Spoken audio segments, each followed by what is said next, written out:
কই গো ছোট্ট বন্ধুরা, রবীন্দ্রনাথ ঠাকুরের সুধার দ্বিতীয় অংশ নিয়ে তো চলে এলাম। আগের দিন তো আমরা শুনেছিলাম যে ওরা কলকাতা যাবার উদ্যোগ করলো। এরপর দেখা যাক কি হলো। বিদেশ যাত্রার একটা উদ্যোগ হতে লাগলো। কুয়াশা ঢাকা সকালের মতন সুভার মনটাও ভীষণ খারাপ হয়ে গেল। চোখের জলে একদম ভরে উঠল। এদিকে একটা অকারণ আশঙ্কায় সে না কিছুদিন ধরে নির্বাক জন্তুর মতন তার বাবা মায়ের সঙ্গে ফিরত, আর বড় বড় চোখ মেলে তাদের মুখের দিকে তাকিয়ে কিছু একটা বুঝতে চেষ্টা করত, কিন্তু তাঁরা কিছু বুঝিয়ে বলতেন না। ইতিমধ্যে একদিন সন্ধেবেলা জলে ছিপ ফেলে প্রতাপ হেসে বলল, কিরে সু, তোর নাকি বর পাওয়া গেছে? তুই বিয়ে করতে যাচ্ছিস? দেখিস আমাদের ভুলিস না।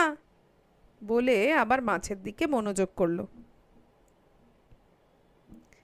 মন খারাপ হওয়া হরিণ ব্যাধের দিকে যেরকম ভাবে তাকায় মৃত্যু সামনে দেখে, চুপচাপ বলতে থাকে, আমি তোমার কাছে কি দোষ করেছিলাম?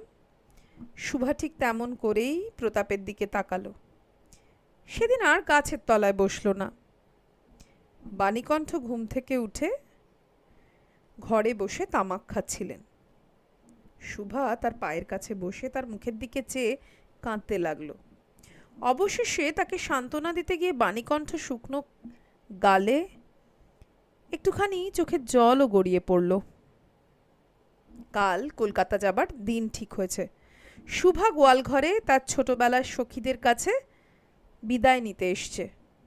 তাদেরকে নিজে হাতে খাওয়ালো, গলা ধরে দু চোখে যত পারে কথা ভরে তাদের মুখের দিকে তাকালো।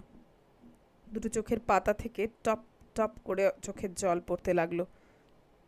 সেদিন শুক্লা দ্বাদশীর রাত্রি। শুভা শোয়ার ঘর থেকে বাইরে বেরিয়ে সেই চিরপরিচিত নদীর তীরে একদম নিশ্চিন্ত হয়ে ঘাসের ওপর লুটিয়ে পড়ল, যেন এই পৃথিবীকে, এই প্রকাণ্ড মুখ মানুষ মাকে দুটো হাত দিয়ে জড়িয়ে ধরে বলতে চাইছে, তুমি আমাকে যেতে দিও না মা, আমার মতন শক্ত করে দুটো হাত বাড়িয়ে তুমি আমাকে ধরে রাখো। কলকাতার এক বাসায় শুভার মা একদিন শুভাকে খুব করে সাজিয়ে দিলেন।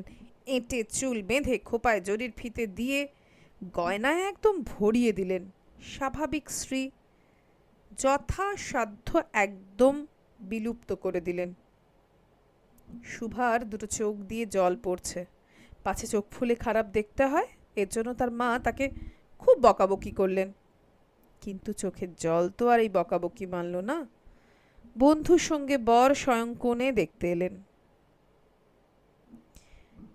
মেয়ের বাবা মা চিন্তিত, ভয়ার্ত, শশব্যস্ত হয়ে উঠলেন, যেন দেবতা স্বয়ং নিজের বলির পশু বেছে নিতে এসেছেন। মা পেছন থেকে বিস্তর তর্জন গর্জন শাসন করে মেয়ের একদম চোখের জল দ্বিগুণ বাড়িয়ে পরীক্ষকের সামনে পাঠালেন। পরীক্ষক অনেকক্ষণ দেখে বললেন, মন্দ নয়। বিশেষত মেয়েটির কাঁদা দেখে বুঝলেন এর হৃদয় আছে, এবং হিসাব করেও দেখলেন যে হৃদয় আজ বাবা মায়ের বিচ্ছেদ সম্ভাবনায় ব্যথায় ভরে উঠেছে। সেই হৃদয় আজ বাদে কাল আমারই ব্যবহারে লাগতে পারবে। শুক্তির মুক্তর মতন বালিকার চোখের জল, এই মেয়েটির চোখের জল যেন মূল্য বাড়িয়ে দিল তার। আর তার হয়ে কোনো কথাই বলল না। পঞ্জিকা মিলিয়ে একটা শুভ লগ্ন দেখে বিয়ে ঠিক হয়ে গেল। বোবা মেয়েকে পরের হাতে সমর্পণ করে বাবা মা দেশে চলে গেল। তাদের জাতীয় পরকাল রক্ষা হলো।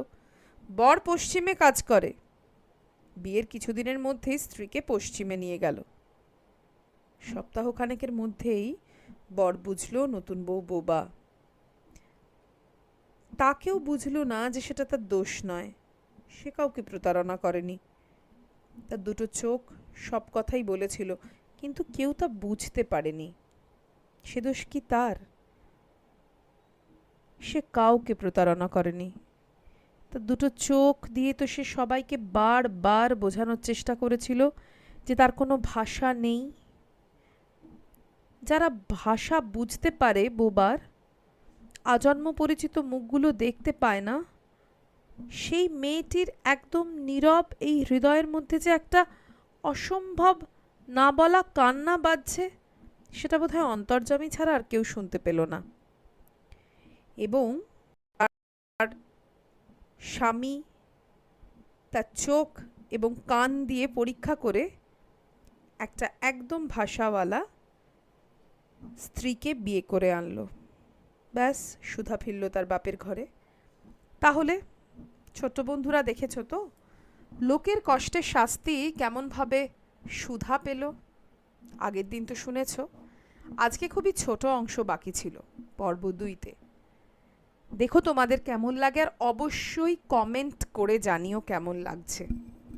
তোমরা ভালো থেকো, সময়ের সাথে গরম পড়ছে, অবশ্যই নিজেদের যত্ন নিও, খেয়াল রেখো। সামনের সপ্তাহে নতুন কোনো গল্প নিয়ে আবার দেখা হবে।